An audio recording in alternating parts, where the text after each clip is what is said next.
এই সমাজ চায় একটা ডাক্তার মেয়ে, কিন্তু মেয়েরা যেন কলেজে না যায়। একটা মেয়ে যখন পড়াশোনা করতে বাসা থেকে বের হতে হয়, বাসা থেকে দূরে থাকতে হয়, যখন তার স্বপ্ন পূরণের জন্য কলেজে যেতে চায়, চাকরি করতে চায়, তখন এই সমাজ বলে মেয়েরা এত বাহিরে থাকে কেন, মেয়েদের এত লেখাপড়া কিসের। একটা মেয়ের বয়স যখন 17 থেকে 18, তখন তার বাবা মাকে অনেক কথা শুনতে হয়। মেয়েকে বিয়ে দিচ্ছে না কেন, মেয়েকে এত লেখাপড়া করাতে হচ্ছে কেন।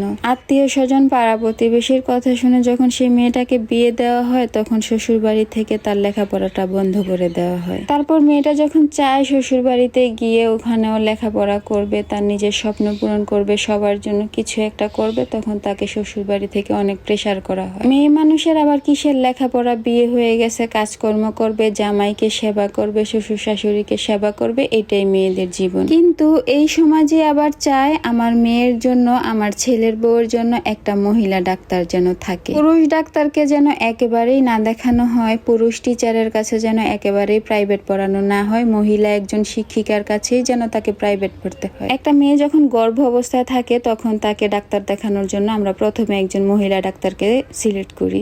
প্রথমে আমরা দেখি যে কোন হসপিটালে ভালো একটা মহিলা ডাক্তার থাকবে, তার ছেলের বউ, তার মেয়েকে যেন একটা মহিলা ডাক্তারের মাধ্যমেই ডেলিভারি করানো হয়। কোনো পুরুষ ডাক্তার যেন তার মেয়ে বা ছেলের বউয়ের কাছেও আসতে না পারে। গর্ভবতী মায়েকে যেন সিজার করানোর জন্য একটা মহিলা ডাক্তারই থাকে, ওই কক্ষে যেন কোনো পুরুষ ডাক্তার না থাকে, পুরুষ লোকও না থাকে, সেটাই কিন্তু আমরা সবাই চিন্তা করি। এখন প্রশ্ন হলো, আমরা যদি মেয়েদেরকে পড়তেই না দেই, আমরা যদি মেয়েদেরকে পড়াশোনার ক্ষেত্রে বাহিরেই যেতে না দেই, তাহলে আমরা সেই মহিলা ডাক্তারটা পাবো কোথা থেকে? হসপিটালে গিয়ে কেন আমরা মহিলা ডাক্তার খুঁজি? ডেলিভারির সময় কেন আমরা পুরুষ ডাক্তারকে এগোতে দেই না? আমরা তো মেয়েদেরকে লেখাপড়া করতে দেই না। যেখানে মেয়েদেরকে আমরা পড়াশোনাই করতে দেই না, তাদের লক্ষ্যেই পৌঁছাতে দেই না, সেখানে আমাদের আবার এত চাহিদা কিসের? হোক না তাহলে পুরুষ ডাক্তারের হাতেই মহিলাদের ডেলিভারি। আমরা মেয়েরা দয়া নয়, আমরা সাহস চাই। মেয়েদেরকে সাহস দাও, স্বপ্ন আপনাতেই পূর্ণ হবে। একজন নার্স পাবে, একজন ভালো ডাক্তার পাবে, একজন ভালো শিক্ষিকা পাবে। সমাজ যখন মেয়েদেরকে সাপোর্ট করবে, তখন সেই মেয়েরা